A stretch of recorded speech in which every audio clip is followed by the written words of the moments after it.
Master এখানে মামা এটার একটা ইতিহাস কি ছিল এই যেটা আমরা দেখতেছি এই গাছগুলোর ইতিহাস হচ্ছে এখানে একসময় বসবাস ছিল। হুম মানে পুরাতন রাঙামাটি হচ্ছে এই এই লেকের নিচে। হুম হুম যখন 1962 সনে কাপ্তাই বাঁধ দেয়া হয় হুম জলবিদ্যুৎ কেন্দ্র স্থাপনের ক্ষেত্রে, সেক্ষেত্রে পানি জমাটের জন্য বাঁধ দেয়া হয়।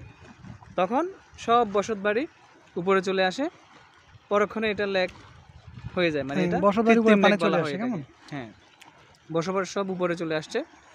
এখানে হাজার হাজার বিঘা জমি, ফসলি জমি, বসতবাড়ি সব এখন কাপ্তাই হ্রদের নিচে। এটা একটা ইতিহাস।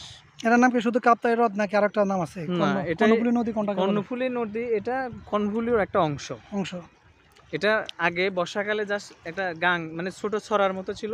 হুম বর্ষাকালে একটু পানি থাকতো হুম এই। হুম এখন তো এটা পুরো একটা মানে বিশাল একটা নদী, নদী। নদীর মতোই, কিন্তু নদী না, এটা লেক। ওটাই তো লেক না? সব লেক। এদিকে কাপ্তাই, কাপ্তাই উপজেলা, তারপরে পর্যটন তো ওদিকে না? হ্যাঁ, পর্যটন। ওই যে ব্রিজ দেখা যাচ্ছে, ওই যে এটা ঝুলন্ত ব্রিজ। ওই যে ঝুলন্ত ব্রিজের ফিলার একটা দেখা যাচ্ছে। এটা হ্যাঁ, এটা ডিসির বাংলো।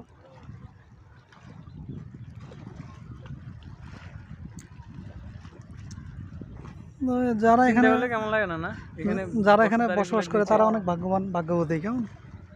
রাজার বাড়িটা অনেক বিশাল বাড়িতে। এটা তো মনে হয় না যে এটা একটা লেক, মনে হয় না। হ্যাঁ, মনে হয় এটা একটা সমুদ্র, বঙ্গোপসাগর একটা ফিল। হ্যাঁ, যখন এদিকে পানি আরো থাকে না, তখন তো পুরো বিশাল সমুদ্রের মতো। এটা না কতটুকু হবে গভীরতা? গভীরতা আছে অনেক, এটা খেয়াল নাই। কয়শো ফুট হবে আনুমানিক? 400 ফুট এরকম তো হবে।